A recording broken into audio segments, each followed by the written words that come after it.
Take this 2-gallon pail and I'm going to put it on my scale.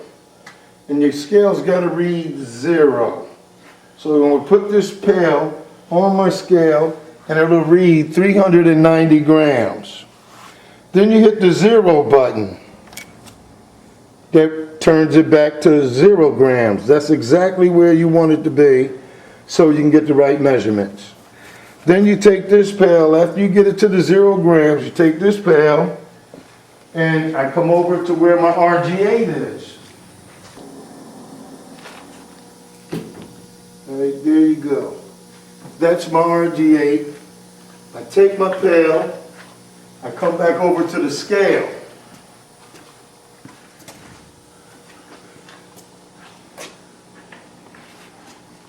I put my pail back on the scale and I proceed to weigh up to 4,057 grams. So now you have 4,060 grams. That's as close as you're going to come on this scale to 4,057. All right. Now I have my RG8. I have my 4,057 grams of RG8. Now I'm about to start the process. I'm going to go over to my number 1 pot, take my RG8, put it in the pot, get out as much as you can. You're not going to be able to get it all, but you'll be able to get the majority of it out. So now, I'm going to unlock the lock that keeps the propeller in place. I'm going to unlock it by going in an upward motion. Once I got it unlocked, I'm going to lift it over and put it in the center of the pot, the very center, and then I'm going to tighten the arm back up, going counterclockwise. Now that I have the arm in place, the liquid's in, never ever touch the one on the left. Leave that one alone. And you turn the one on the right to 550 degrees. The knob right here, not this one, this one. Then you're going to take your control knob and turn your air on. It's all ran by air. And you're going to start your propeller at a slow pace. And that's the first step to it. First step to the RG8 heating up to the temperature that you're going to be you're requiring. So for this moment, you just wait for it to heat up. You take your thermometer, you get your thermometer, you put it close by and wait until it begins to heat. And when you start seeing the heat arise out of the pot, that's when you can insert your thermometer. So the next step, after you done got your pot started and you have your RG8 in, the next thing on the work order, you would go for your gallant. You got gallant is 51 grams. So I use these little boxes right here as my measuring tray. I take the box, I put it on the scale, I tear it with 0. Everything is torn with 0. I tear it with 0, you get 0 grams. You open up your gallant, you measure out 51 grams. 50 grams is as close as you're going to get to the 51.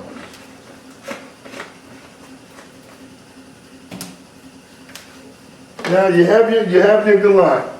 The next step, you're going to weigh up stable light. You're going to add up 4,752 grams. So you would go over, you would take your pail, tear it out to 0. Take your pail off And this is my stable light. So now I have my pail. I come over, you throw it on the scale. This is what you got. It's requiring 4,752 grams. The closest you're going to get is 4,750 grams. So now there, you got your stable light. You got your gallant set up. You got your stable light.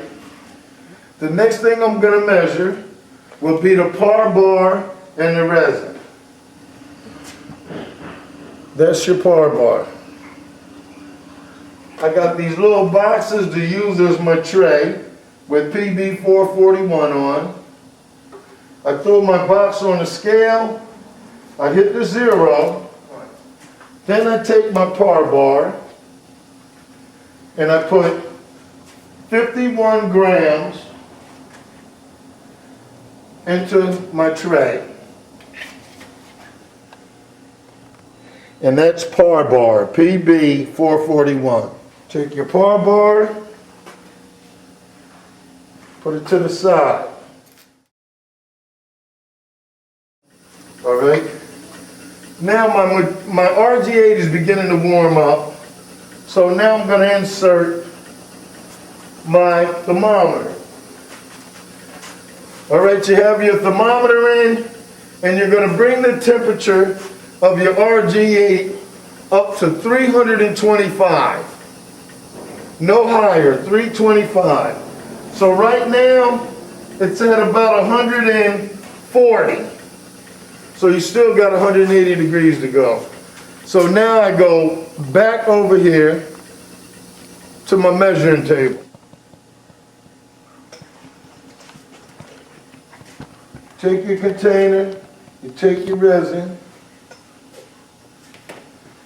and you fill your container until you got 51 grams. The next step would be my N22. N22 is right, I take a pail, put it on the scale, tear it out to 0. Then I go over and get my N22. I go in and I start putting the powder in.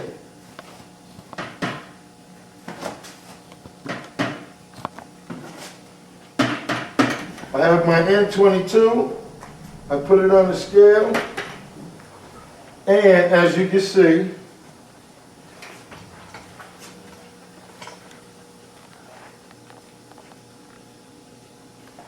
N22 requires 3,000 grams.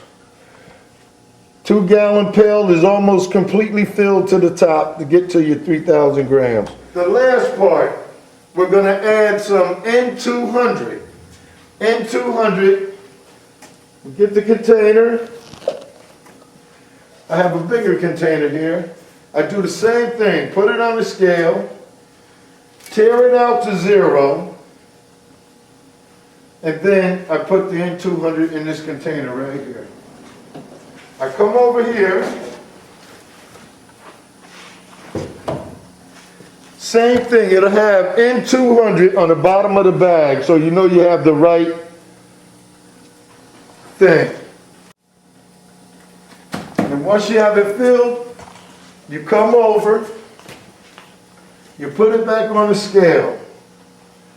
If you're a little short on the N200, you put it on the scale and you continue to go until you got the right amount.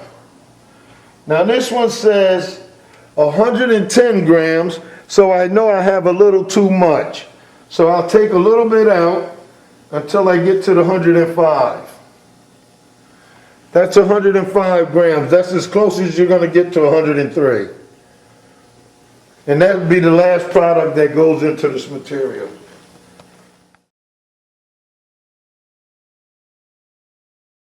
Now, I done made it to the required temperature that I need. Is at 325.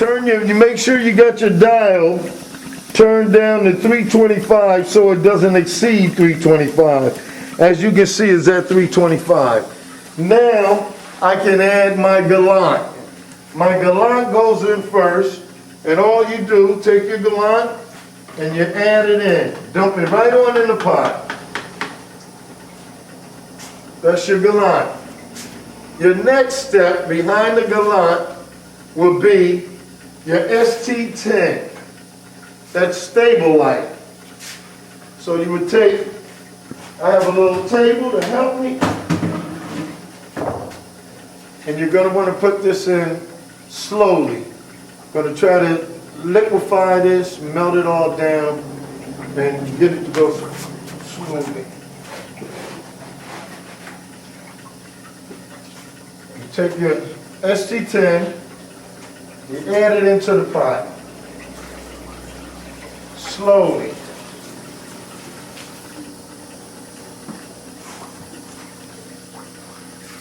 Stable light, you're adding it in slowly, and eventually you're going to put all 4,700 grams in.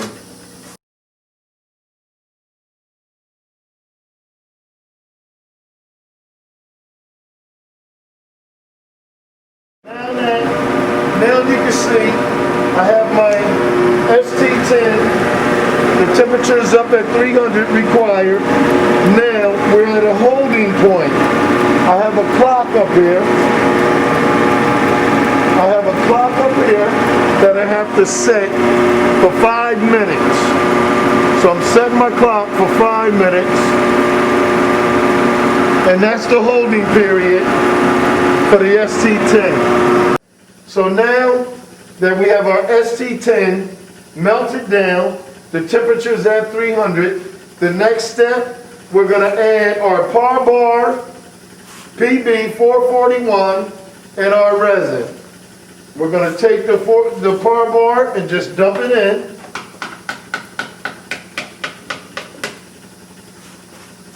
Then we're going to take our resin in a small container, 51 grams. We're going to put it right on in, scrape it right on in. You want to try to get everything in, every drop. You got your par bar in and you got your resin in. You still have your temperature at 300. You're going to set the clock for 5 minutes. It's another holding period. It's 2 5-minute holding periods. 5 minutes, you start your clock and you wait for 5 minutes before your next step. All right, now that we done melted down the par bar and the resin, we're going to add the N22. The N22 is measured in a 2-gallon pail, 3,000 grams, and I'm about to put it in right now. You add it real slow.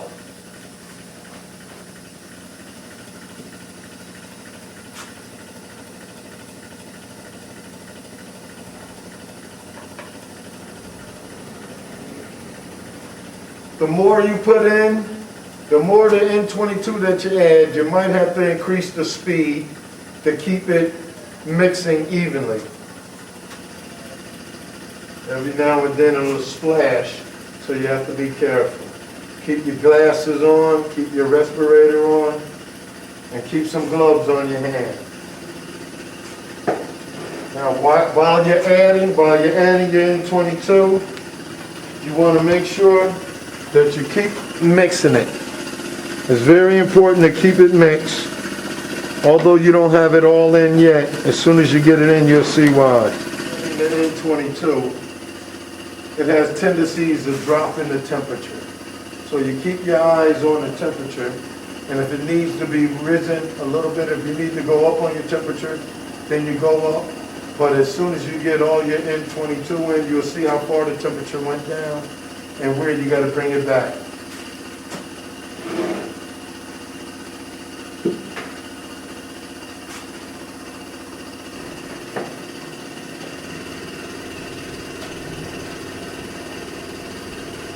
Always remember to mix. Have to mix it continuously. coming along pretty good.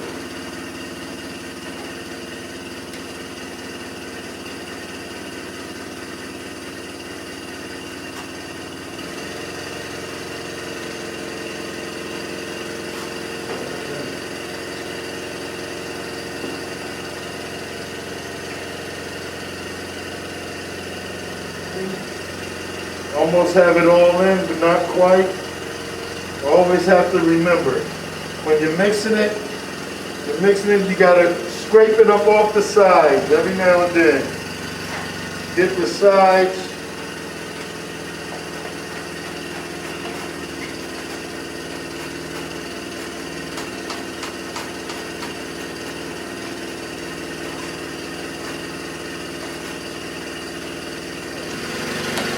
All right, that's N22 on top. All you do, you get the sides. You mix it as well as you can. So it's better to start from the center by the propeller and just keep rotating your knife until it all disintegrates.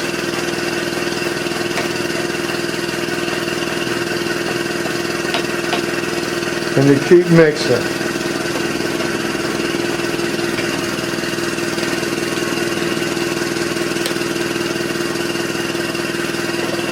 Next up, you set your timer for 15 minutes.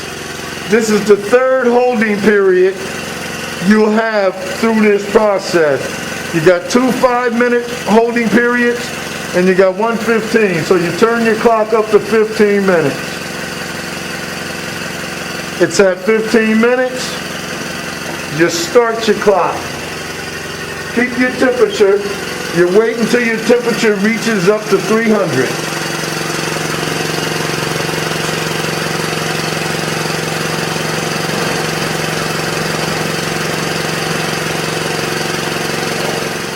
You add your N200. You already have everything in it. You got your temperature maintaining at 300. You're going to add your N200 slowly. Just pour it in.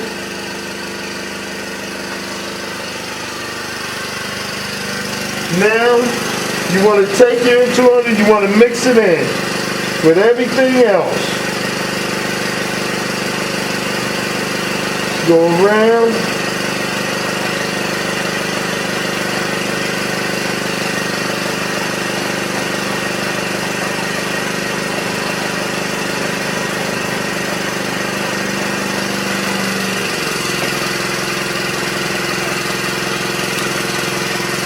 You want to get the sides. You're going to have to mix it every 5 to 7 minutes. Sides.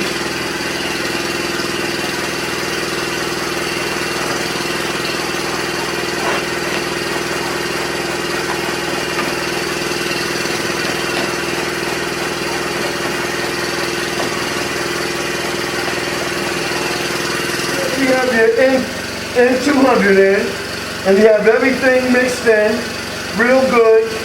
You want to open up your heat. Open it up all the way, 550 degrees, just for a couple minutes. 550 degrees until you reach the temperature of 325. Once you get to 325, you lock your control gauge in at 325 and you let it set.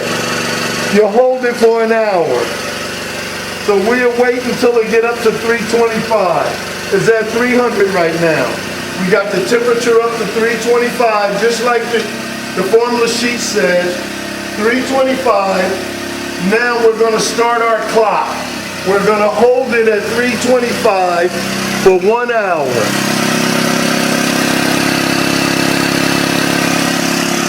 And start your clock.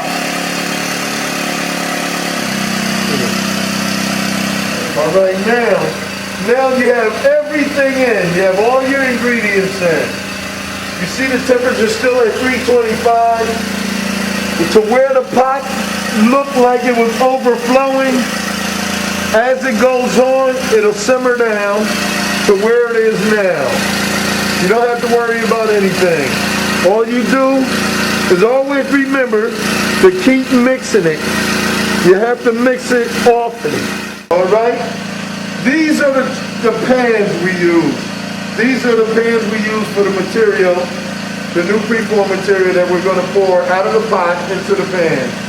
Before we do any pouring, it's very important to spray your pan with 3M silicone lubricant.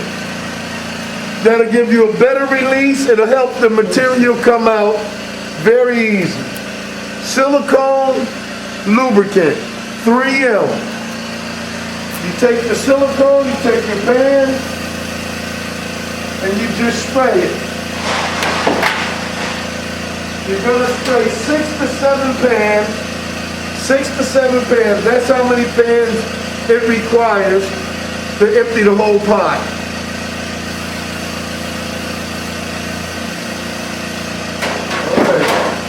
Now I have 7 pans. I have a little area over here where I set my pans up before I use them. Come over and I stack them up to get them ready for when I need them to pour the material. All right, we still have 9 minutes left. So what I'm gonna do now, I'm gonna get the dye ready. The dye, I like to put the dye in with about 8 minutes left. I have a measuring glass. We're going to put in 150 milliliters, right up to the 150 line.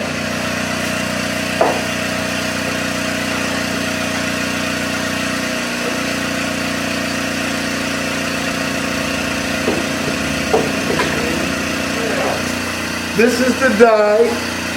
I have 150 milliliters. 100, the middle, 150. I'm going to take this and pour it all into my material. You're going to get out as much as you can.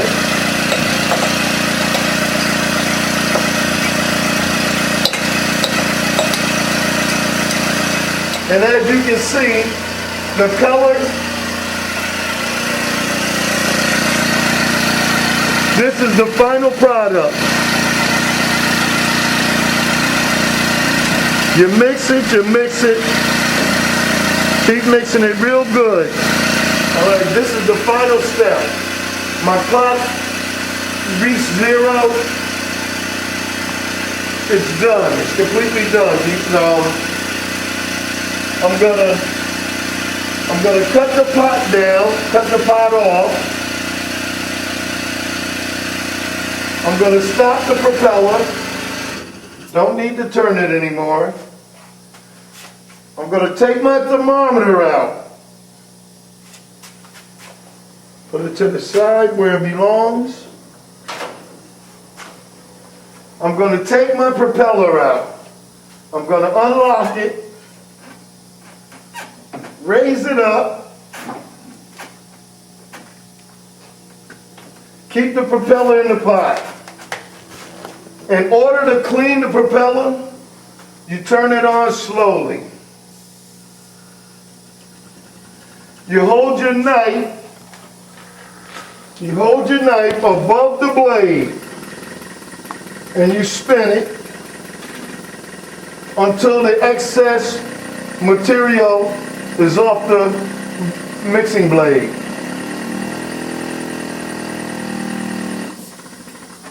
Now I'll take it and I'll scrape the side.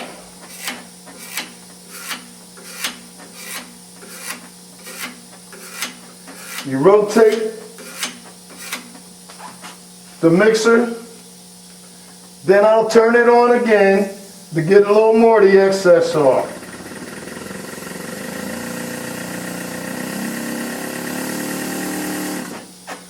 There. Now I'll unlock it again, take the propeller completely out.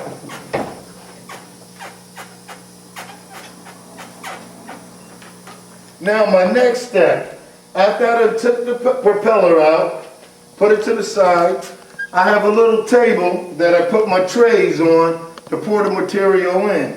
I'll take my little tray, line it up in front of the pot, line it up in front of the pot, and then I'll grab my first tray. I done sprayed it already, so it should be good. All right, I'll pour it in slowly.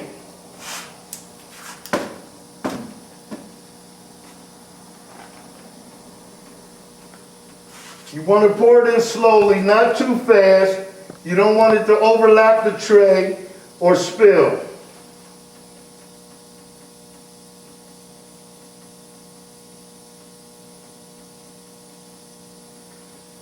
While you're pouring it, you're making sure it touches each edge. That's the indication that the pan is full.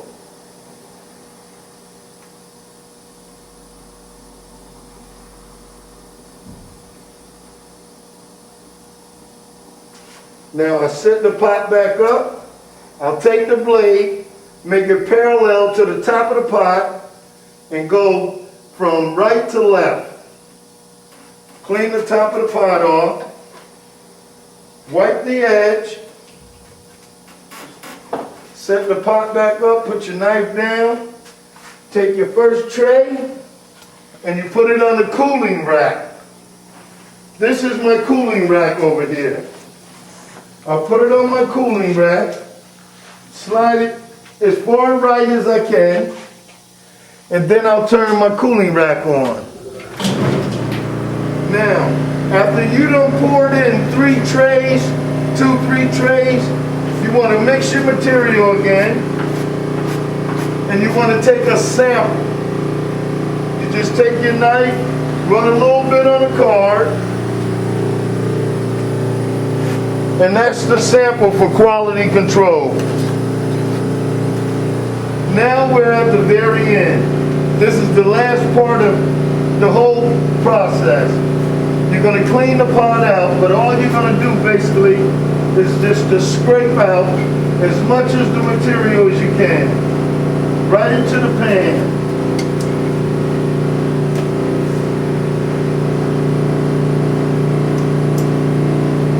In order to clean the pot, to get it ready for the next time you make material, preform, stipple, whatever, we take cards, 4x4, somewhere close. You go around the top of it with the card, and you try to get off as much as possible. You tilt the pot. You'll tip the pot, and you'll go circular, trying to get all the excess green out of the pot before you run another batch.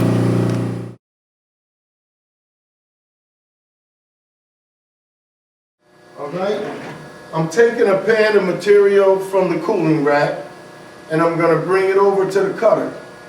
This is the material. I'm going to take it off the pan. You're going to peel it out of the pan, and you're going to put it into the cutter. There's a marking, 6 inches and 3 inches. You can't see it. 6 inches and 3 inches. You have your piece of material in here, your slab of material. You're going to put it in sideways. Cut it 6 inches in half, right down to half. After you don't cut it in half in the 6 inches, you're going to adjust the cutting arm to 3 inches. It's a marking on the cutting table. You're going to grab the arm, you're going to go down, you're going to cut it. Just like that, all the way down. When you cut it, they'll come out looking just like this. This is what it'll look like. 6 inches long, 3 inches wide. 6 long, 3 inches wide. All right, now I'm going to take you over the buttons.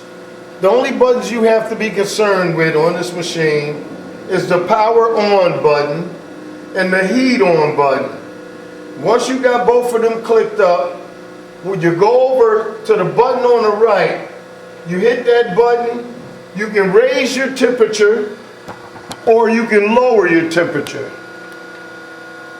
The bottom number is what you're calling for. The top number is what it's heating up to. Eventually it should heat up to what you're calling for. Now I have my machine heating up to 310 degrees, it's almost there. I'm going to take a piece of material that I just got finished cutting, and I'm going to put it in a pot to melt. You don't want to fill your pot up to the very top. You want to leave about 1/4 of an inch. You want your material to be 1/4 of an inch below the top surface of the pot. You don't want it to overflow. It'll create a hazard.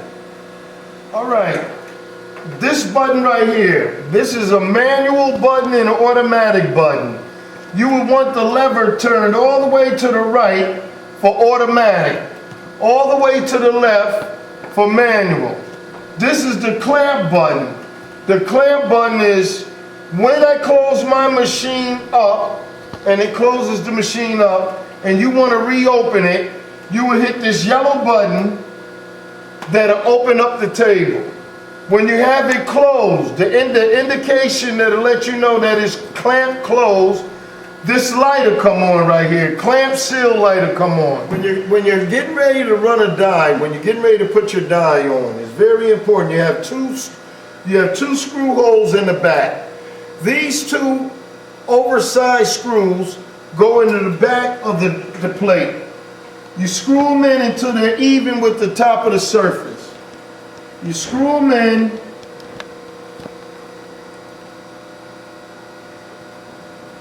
Now you have both screws in. You're going to take your die. You got 2 grooves on each die. That's where they're going to set up with on the screws. You're going to throw your die on the top plate. Make sure it's even. Make sure the holes are matched up with the screw holes. You're going to take your 2 screws right here, because you already have 2 in the back. You're going to take your 2 screws and put them in the holes that's in the front of the die. This is for the wall badge. You're going to put this 2 screws on the front of the die. You're going to get your Allen wrench and you're going to shake your die and it's loose. So you're going to go to the back of the die and you're going to tighten your screw up until you can't go any further. That's one. Then you're going to go to the other screw and you're going to tighten it up. Now, as you know, your plate's in place. You got your 2 screws in front, you got your 2 screws in the back that you have locked. Now, I'm in the process of starting my daily run. I'm running LR6s. I have my temperature down around 310, is at 307. I have my tube heating up at about 270 degrees. I got my power on, I got my heat on, and now I'm going to set to start running cards. First of all, I'm going to take this silicone spray, it's 3M silicone, and I'm going to lightly spray the top of the die. Once I got the top of the die sprayed, I'm going to take my brush and I'm going to wipe the spray into the die. It'll give you a better release of the patterns you're running. I'm going to wipe the top of the die down, put my brush down. You're going to have to run 1 cycle of flushing your material into a box. You're going to have a box. You're going to put your box up under, right where the nozzle is, that the material is going to come out of. You're going to turn your machine from automatic to manual. You're going to back up and hit your injection button. Your injection button send the material flowing through the tube, through the nozzle, into your box.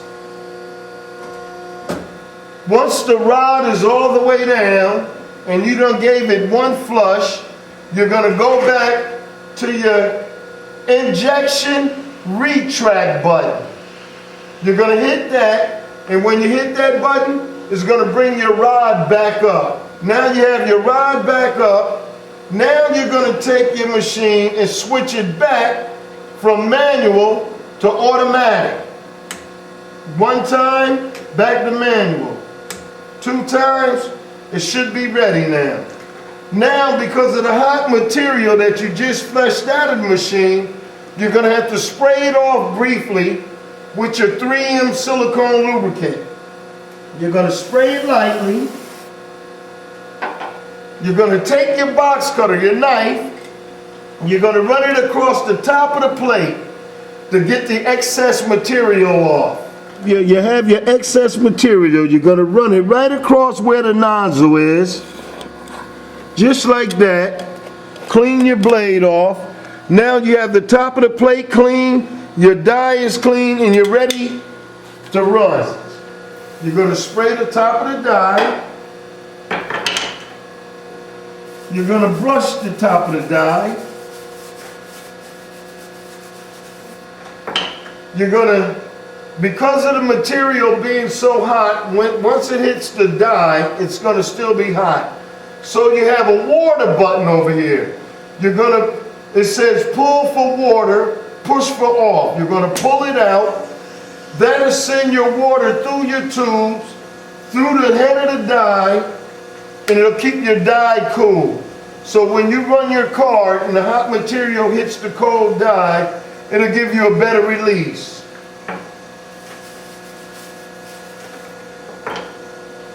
You're going to put your card in. The center of the card is going to go over the center of the hole of the die. It has to be placed perfectly. Now I'm getting ready to give you a sample of the card. I'm going to close my machine up by hitting these 2 buttons. Once it's locked, once it's closed, and you see the yellow light come on, it's sealed. That means it's locked. Then you're going to back up and you're going to hit the injection button, which is going to send the rod down, send the material through the tube, through the nozzle, and onto the card. Once the cycle is done, the machine will retract by itself automatically. The plate will open up by itself automatically. Now all you do is wait for the material to cool a little. Go in with your hands, break the excess material, put your hand on the side of the card, each side, roll them inward, and bam, take your card off. You look at your card, you're looking for dirt, little specks of dirt, and you're looking for air bubbles. If you don't see any, you run your fingers along the card to press the pattern down, and you put your card on your board. 75 of these cards will go on one of these boards. 75. You put them in the slot that requires. Now, while running your cards, if you should run into a problem to where your card isn't filled all the way, say like this right here. You see this side is filled, this side is not filled. What you would do, you would increase your injection power just a little bit, just a touch to give you more pressure down. Then you would run a card and it probably would fill in this area right here. All right, as you can see, this is an entirely different pattern. But what I would do next, being that I have a whole full board of stipple cards, I would take this board, put it over on the rack.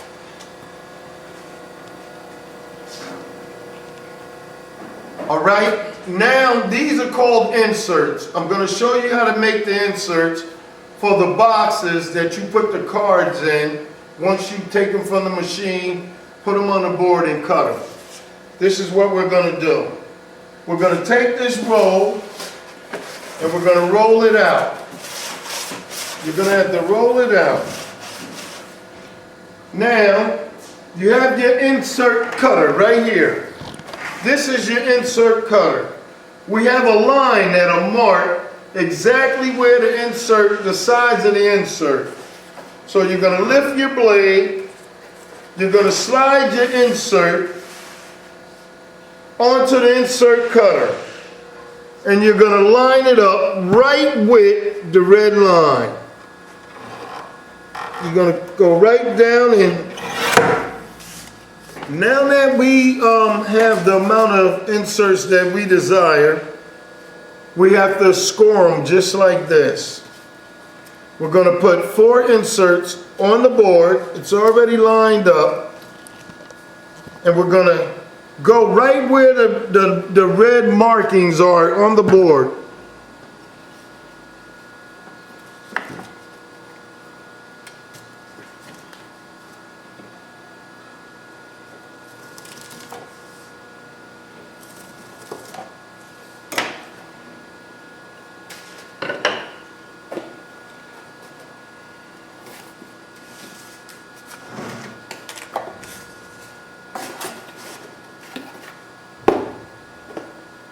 So what I'm going to do next, my next step would be, because these are stipple patterns, I would get the stipple boxes, stipple plastic sheet boxes.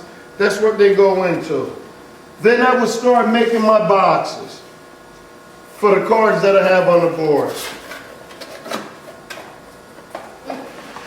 Flip the ends backwards, take the insert, put one side in, put the other side in. Slide it on the table. I inspected them, they're all good. Now I'm going to show you how to cut them and box them. It's simple. You're going to put 3 cards up under the arms of the cutting table. 3 cards. 1, 2, 3. And you're going to go straight down the middle. Just that simple. You got 2 cards. You're going to pick up your box and you're going to put them into the grooves. You don't want them touching.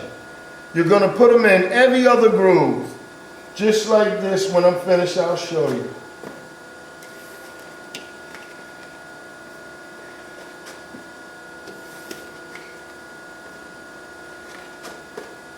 This is how you want your box to look. So I'll take this box, I'll come over here, I'll open the box, close in the 2 inner flaps, the 2 outers, fold them up, take the tape gun, go to the front of the box, over the crease of the box, and down. You take 10 boxes. Put your labels on it, exactly what they are. These are 4117s, so I would take a barcode label, 4117, and I would put it across the number that indicates it on the box. 4117. Then I would take 10 boxes, put them in a row,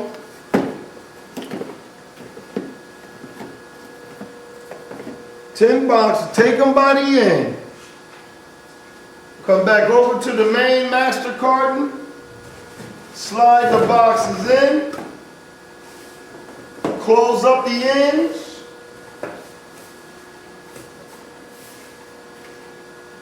Tape gun. We have labels that has to go on the outside of the master carton. And these are the labels. I would get my pen and I would write on the box. I would write 10 boxes. Then I would write the pattern, what they are, 7. This is the finished product.